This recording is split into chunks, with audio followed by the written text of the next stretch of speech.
Terima kasih untuk Anda yang masih bergabung bersama dengan kami, dan di segmen ini kita akan review bagaimana jalannya perdagangan di sepanjang hari ini.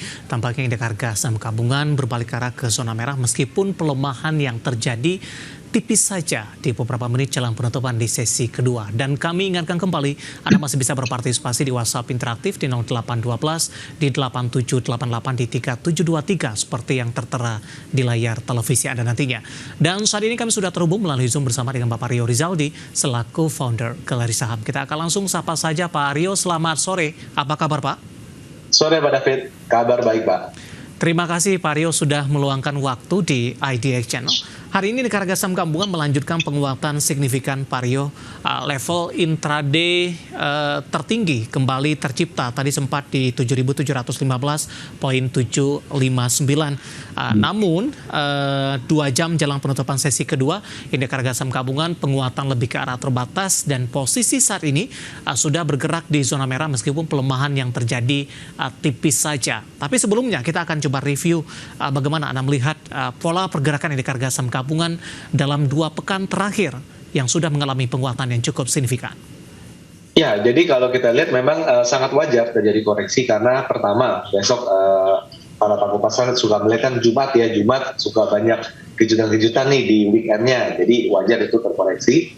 Dan kalau kita lihat dari pergerakan IHSG sejak 2 minggu terakhir, sejak dia break all time high itu sudah naik kurang lebih 5%. Jadi kalau kita bicara indeks naik 5%, cukup banyak saham yang naiknya bisa 2-3 kali kenaikan indeks. Jadi pada dasarnya profit sudah di tangan dan dalam waktu yang relatif saya rasa cukup singkat profit yang didapatkan itu, maka tentu akan meningkatkan minat untuk profit taking itu sementara waktu.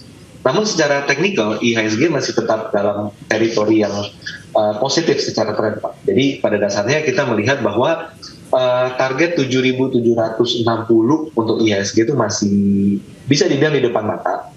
Namun tetap kita perlu melihat di sini bahwa kenaikan yang singkat ini pada indeks itu dibutuhkan konsolidasi. Jadi kalau kita lihat sekarang support baru IHSG mungkin akan ada di kisaran 7.500 sampai 7.550. Jadi pada dasarnya jika terjadi koreksi itu menjadi kesempatan bagi pelaku pasar untuk melakukan buying weakness, terutama saham-saham yang memang bergerak inline dengan IHSG. Dan secara jangka panjang kami melihat pada dasarnya terdapat ruang kenaikan bullish pada IHSG itu kurang lebih hingga mendekati level 8.000, tepatnya di 7.950. Jadi pada dasarnya technical correction adalah hal yang sangat wajar dan sangat sehat, dan manfaatkan technical correction untuk buying weakness, terutama jika indeks memang bisa terkoreksi ke area kurang lebih 7.500 pada hari.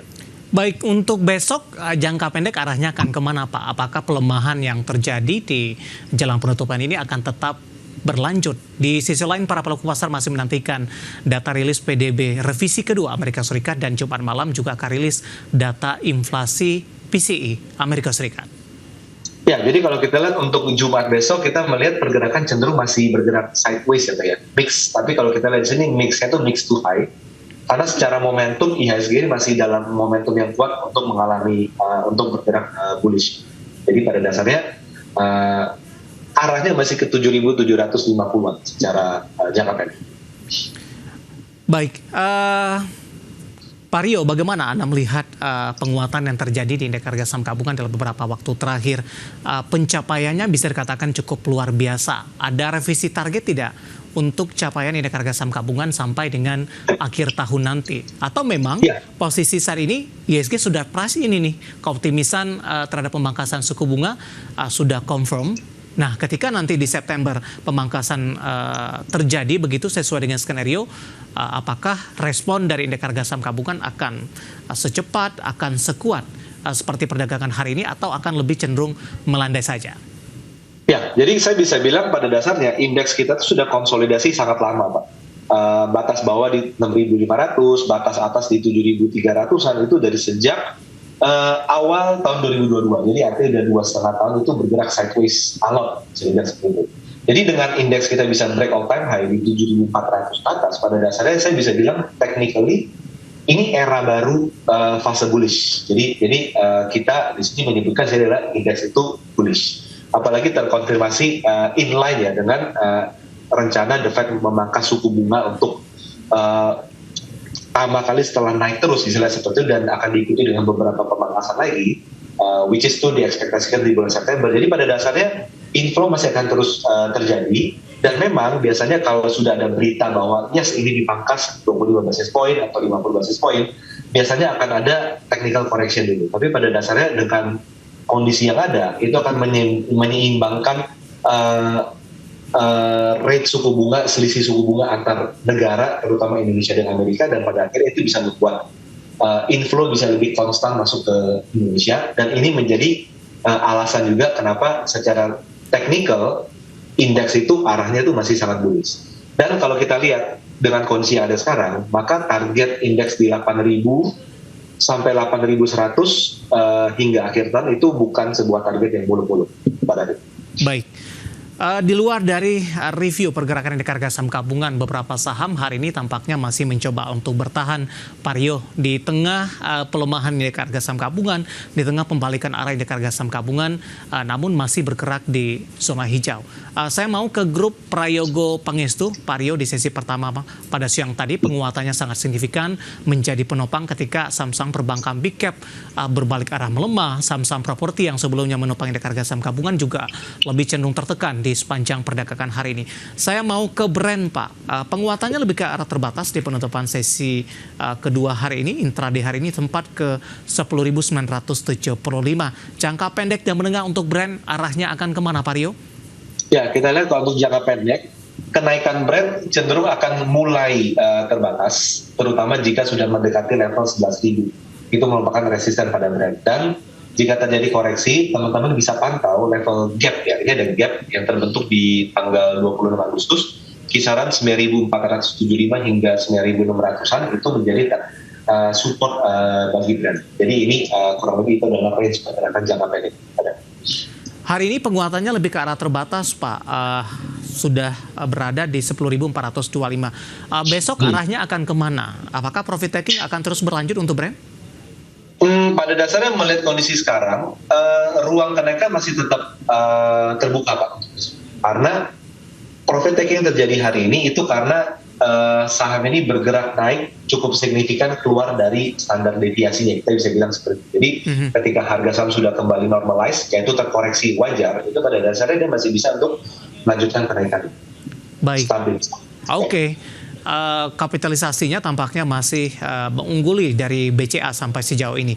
Untuk cuan, Pak Rio, naik tinggi ke 10.200, akhirnya ditutup di 9.000-an, dan tadi pun juga sempat bergerak beberapa waktu di zona merah. Analisis Anda, apakah profit taking juga terjadi untuk cuan?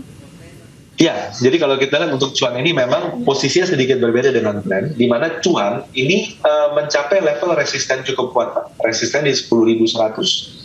Jadi pada dasarnya dengan melihat kondisi sekarang, kita lebih baik untuk menunggu di area 8.800 menjadi level yang reasonable bagi cuan untuk bisa kembali rebound. Jadi untuk sekarang sih cenderung masih akan bergerak kurang lebih sideways terlebih dahulu. Rekomendasinya seperti apa? Rekomendasi lebih ke buy on weakness di area 8.800.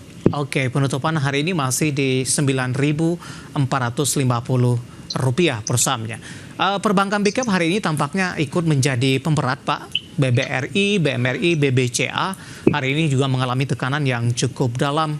Sementara posisi dari BBNI juga mengalami pelemahan yang cukup dalam hari ini. BMRI tekanannya hingga ke 1,73%, tapi masih mampu bertahan di 7.100. BBCA sudah meninggalkan 10.300.